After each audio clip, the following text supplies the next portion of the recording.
Kami ang mga pulis, pinagitan sa CIDG. Aron sa pag-serve ining maong warrant o pare. Nabulabog ang katahimikan sa compound na ito sa Surigao City sa Mindanao sa pagsalakay ng mga miyembro ng PNP CIDG.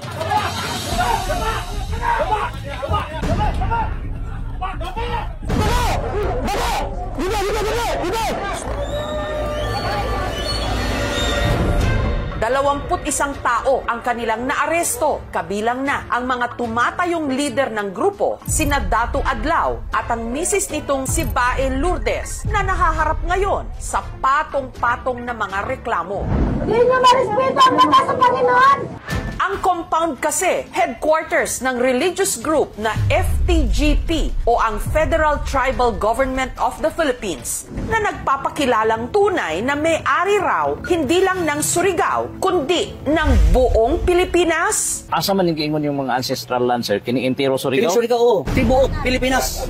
At sa kanilang headquarters, may natagpuan ding mga di umano anting-anting na siya raw nagpakumbinse sa ilan nilang miyembro na sa kanila'y umanib.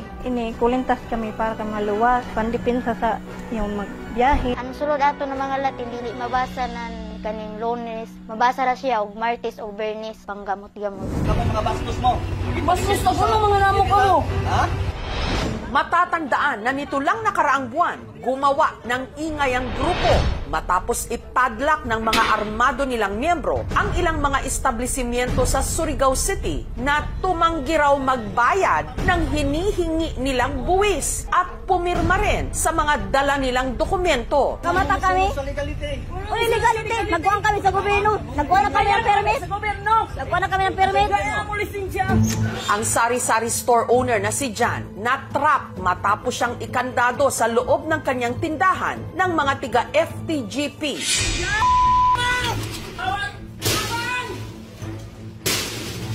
Hindi kami kagawas. Nangurog-kurog ako. Pag nagperma kami, membro na po kami nila. Amin na daw tong lupa, tsaka tong tindahan na to. Hindi na kami magre-rent. Gawa-gawa lang nila para panguputan kami. Hinaras din ng grupo si Riza at ipinadlak ang kanya namang milk tea shop. Dating ko po na around 9:30 a.m. Nakita ko na lang po na may nakasabit na po na tarp. Announcement, no trespassing. Ito po yung tarp na sinabit po ng mga taga-federal. An ancestral land under the management of Federal Tribal Government of the Philippines.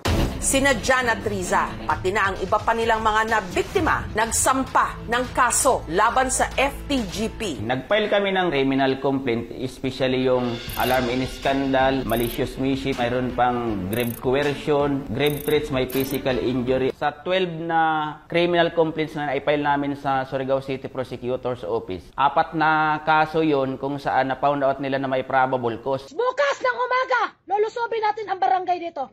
Ang barangay kagawad na si Rico, pinagbantaan naman daw ng misis ni Dato Adlaw na si Bae Lourdes. Pagkatapos ng padlock doon, isusunod yung sa akin. Pinaila namin ng cybercrime, tapos DepEd. Kaya kayo dito sa panggoberno sa Surigao, maayos kayo. Huwag nyo antayin na magbaha ng dugo ang Surigao pa. Tinitratin nila yung mga personalities na nag-complain of killing or physically harming them.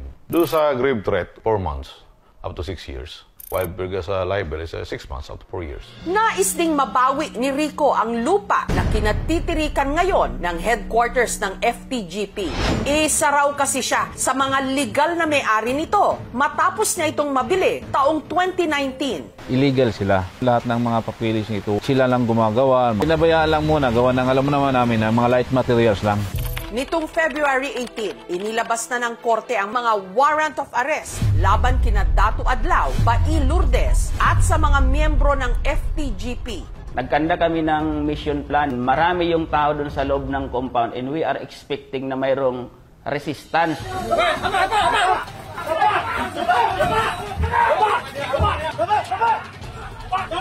Yung ibang membre ng federal, kinuha nila yung itak nila. Although mayroong resistance, madali naman na konti ng mga PNP personnel natin dahil sa na-overwhelm sila sa dami ng mga tropa natin na pumasok doon sa area. Na-recover din ang kanilang mga armas, mga samurai at itak na binitbit nila sa ginawa nilang mga operasyon. At ang pinaka nakakaintriga, may nakuha rin ang mga otoridad na di umano mga anting-anting. Isinurinder natin lahat doon sa korte. More or less, mga 40 lahat yun.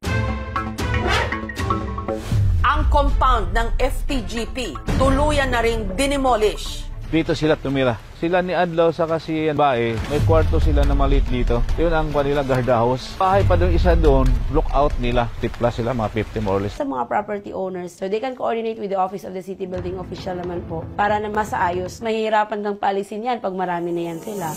Nasa kustodiya na sila ngayon ng Surigao City Jail. Si Dato Adlaw nagpaunlak ng interview. Ako'y pasultihon, wala gitay kaso. Ang among gibuhat bis sa batas man sa Dios. Republic Act 371, Ipralo of 1997, Divine Customary Law since time immemorial. Kaming mga diplomat, exemption kami. Dili kami pwede kasuhan, dili pwede prisuhon, bisag makawaran pa.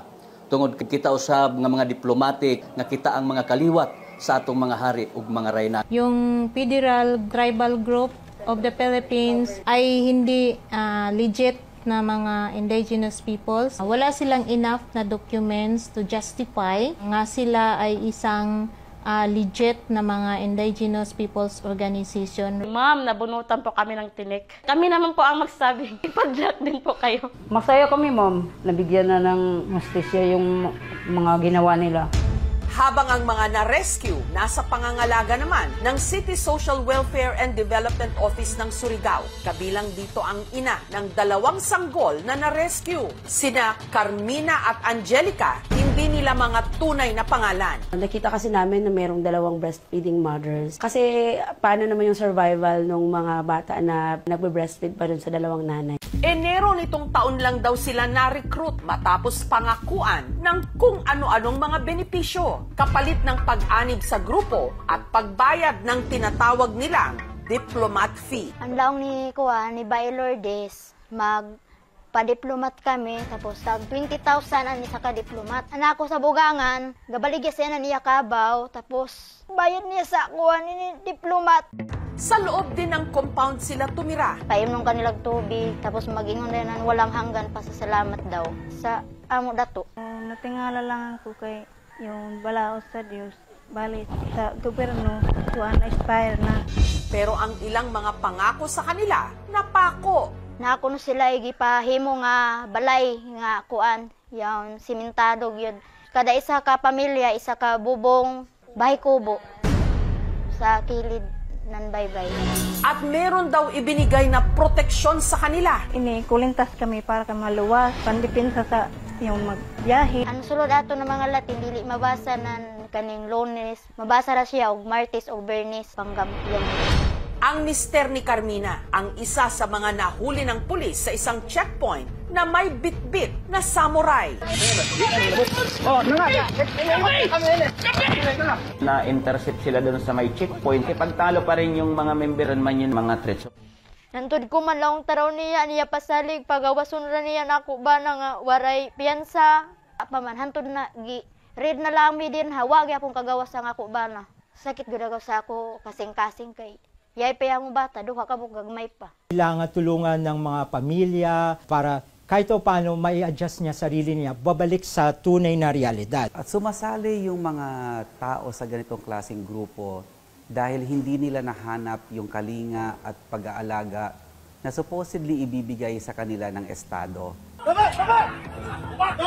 Siguro isa din na factor kasi naman yung kahirapan. Hindi naman ibig sabihin na kung mahirap tayo, hindi na tayo marunong na kumbaga i-evaluate yung mga pupuntahan natin at saka yung mga desisyon natin sa buhay. Yagwang gada ko, gabasol nga nung iban kami nga di. Giskam raman nila. Kung yay man galing mag-recruit sa inyo, ayaw dayan ka mo pagdali-dali na sama sa amo nga. Nito o dayon, ayagin mo pagsundog sa amo karon nga. Amo na nina mo nahitab-an. Sa mga liblib na lugar. Kamu mga bastos mo.